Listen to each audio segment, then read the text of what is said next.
Mercredi 7 mai 2025, c'est l'heure de prendre les nouvelles du pays et du monde. Bonjour à tous et bienvenue, voici les titres du journal. Désormais au Bénin, une bonne dizaine de fonctions politiques ou électives donnent droit à des avancements d'échelon et de grade. Le décret qui encadre tout cela est récemment signé par le président Talon.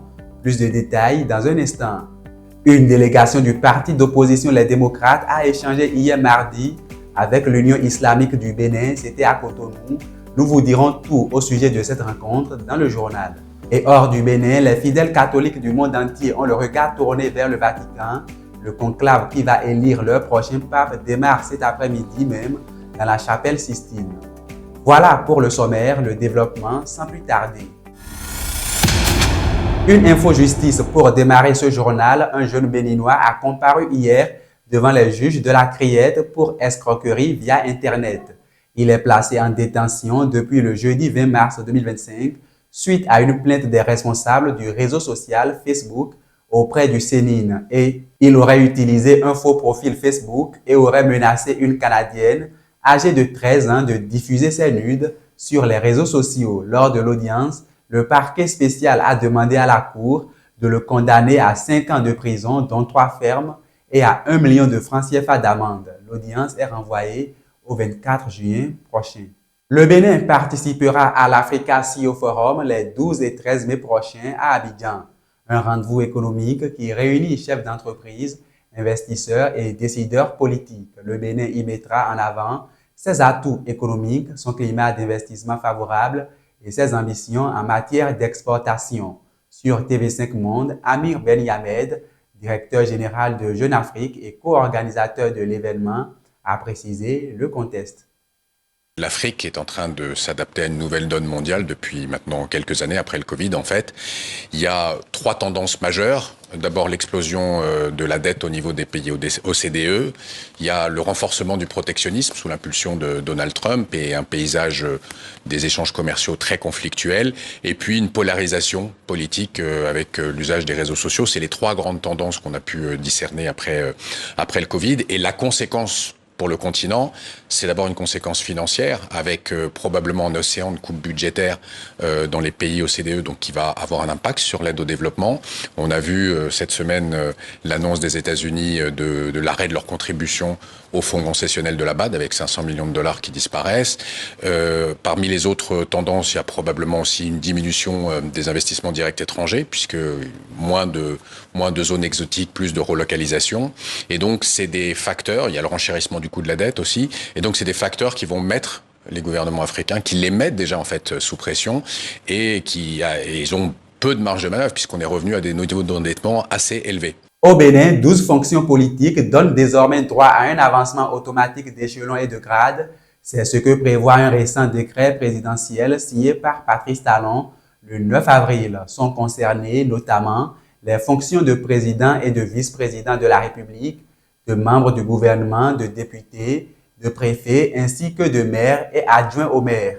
Cette mesure, conforme à la loi sur le statut général de la fonction publique, est entrée en vigueur par rétroaction depuis le 1er janvier 2025.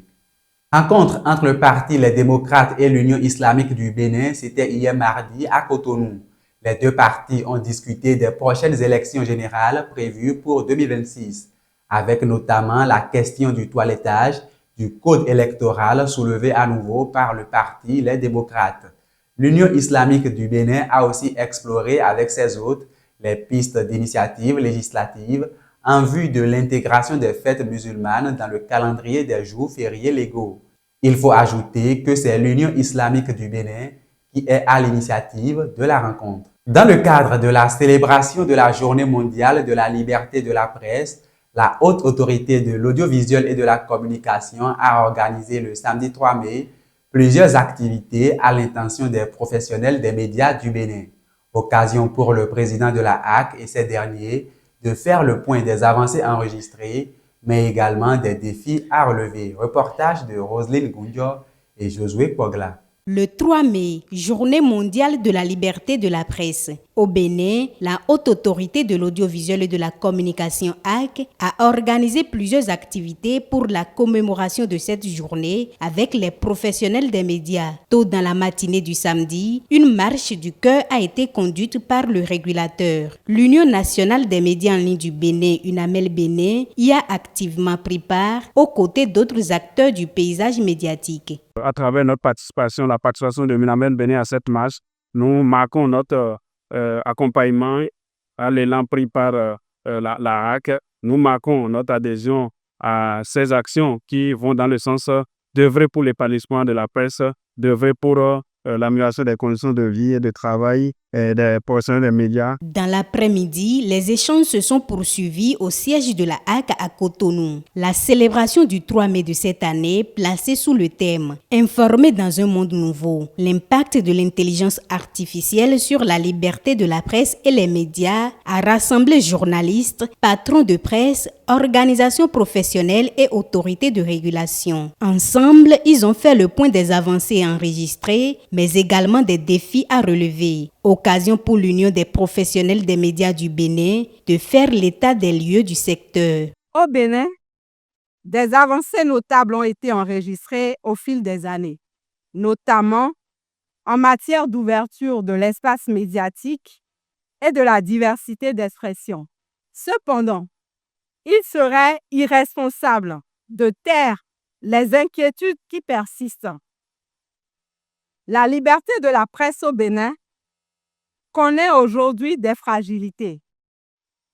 Pression de diverses sortes, autocensure grandissante, risques judiciaires liés à l'exercice du métier, restriction d'accès à certaines informations publiques.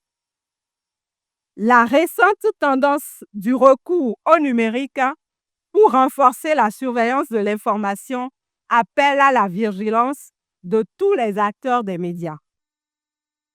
Mais au-delà de ces défis, il me plaît de rappeler la situation sociale et économique des acteurs des médias, des professionnels des médias que nous sommes.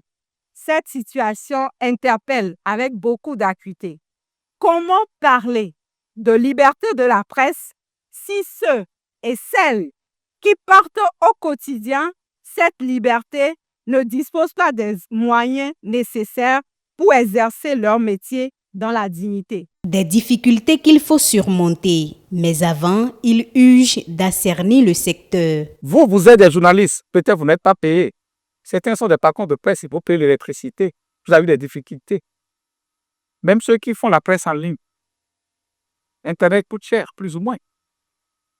Vous faites des efforts, mais certains, ils ne font aucun effort, ils ne remplissent aucune condition, mais jouissent comme vous, sinon quelquefois plus que vous. Nous allons réguler. Ce n'est pas facile, ça ne sera pas facile. Mais sans cette régulation, sans cet assainissement, rien ne bougera. Invité par la HAC à cette journée de réflexion, l'Union nationale des médias en ligne du Bénin a renouvelé son engagement pour un journalisme de qualité, responsable et éthique à l'ère du numérique. Nous avons pu entendre un discours prometteur, un discours qui porte l'espoir de la presse béninoise. Et le président de la HAC a rassuré que l'aide de l'État à la presse sera une réalité. Et le président de la HAC a également parlé de l'assainissement qui est indispensable pour notre corporation. Et vous savez, l'Union nationale des médias en ligne du Bénin porte comme action phare l'assainissement du secteur, surtout du secteur des médias en ligne, où nous ne devons plus avoir des médias qui ne sont pas autorisés, qui exercent sur l'univers médiatique du Bénin. Ce que nous devons faire pour l'accompagner, c'est de nous améliorer, d'améliorer la qualité des contenus que nous diffusons, c'est de faire en sorte que ce que les journalistes produisent soit reçu par le public avec beaucoup de crédibilité. Et nous travaillons à cela au sein de l'Union nationale des médias en ligne. Un appel également lancé par le Conseil national du patronat de la presse et de l'audiovisuel en faveur d'un journalisme plus professionnel et plus crédible. Nous devons veiller à ce que nos organes de presse ne servent à diffuser des sophismes ramassés sur les réseaux sociaux ou générés par une intelligence artificielle pirate de nos idées sans droit d'auteur. La célébration de cette journée mondiale de la liberté de la presse s'est achevée sur une note de convivialité entre les acteurs du secteur. Toujours à l'occasion de la Journée internationale de la liberté de la presse, la ville de Boycon a accueilli le samedi 3 mai dernier la toute première édition de la Journée des médias du Zou. Initiée par Camor Adillon, l'événement a réuni de nombreux professionnels venus des 4 coins du département. Presse écrite, radio, télévision, médias en ligne, toutes les branches du secteur étaient représentées lors de cette soirée de gala. Je vous propose de revivre l'ambiance dans ce reportage.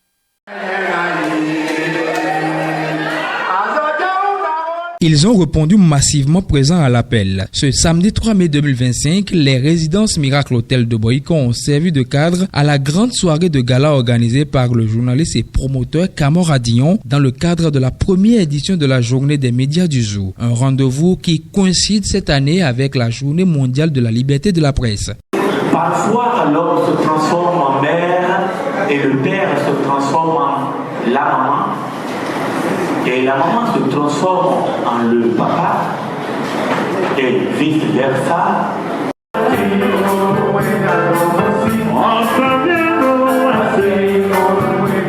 Dans une ambiance chaleureuse, rythmée par les prestations vibrantes de l'orchestre Quartier Mélo, les professionnels des médias se sont retrouvés pour une célébration inédite. Les hommes et femmes des médias portent les messages qui façonnent la société. Il est temps qu'ils commencent aussi à se célébrer, a déclaré Camor Adillon.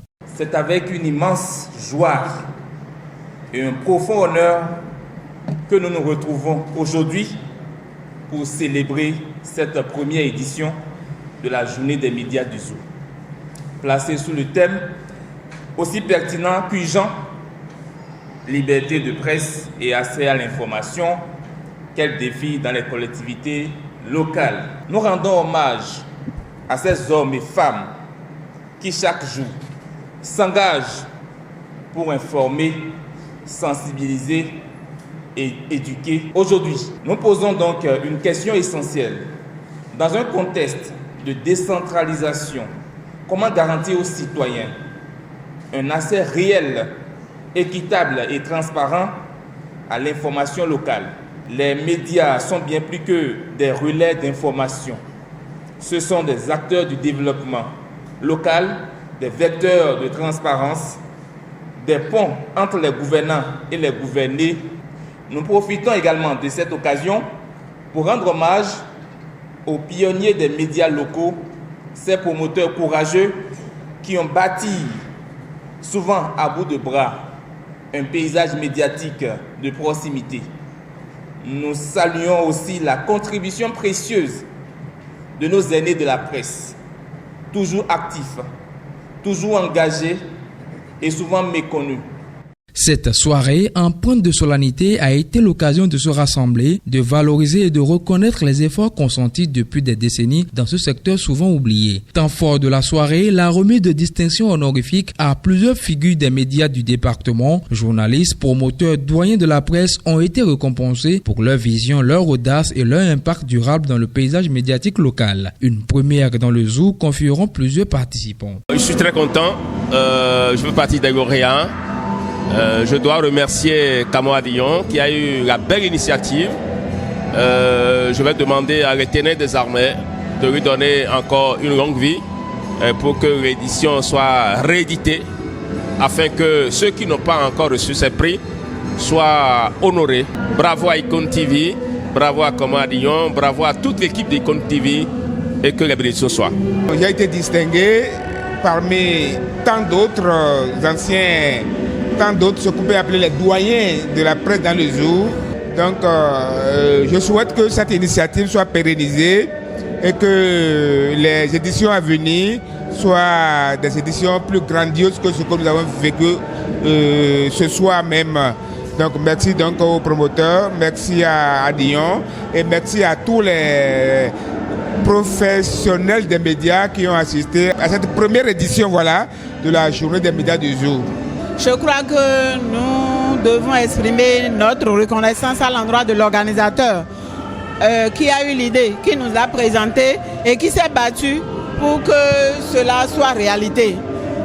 C'est vrai, c'est une première édition qui a beaucoup plus été l'œuvre d'une seule personne selon moi.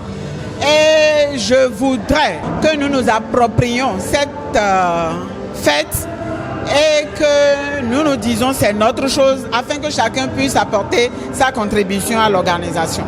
Cette reconnaissance sonne un peu plus comme une invite à mieux faire si je le faisais déjà bien. Icon Evans a conquis les cœurs pendant que Icon TV poursuit son aventure en marquant de son empreinte chaque étape de l'histoire médiatique locale.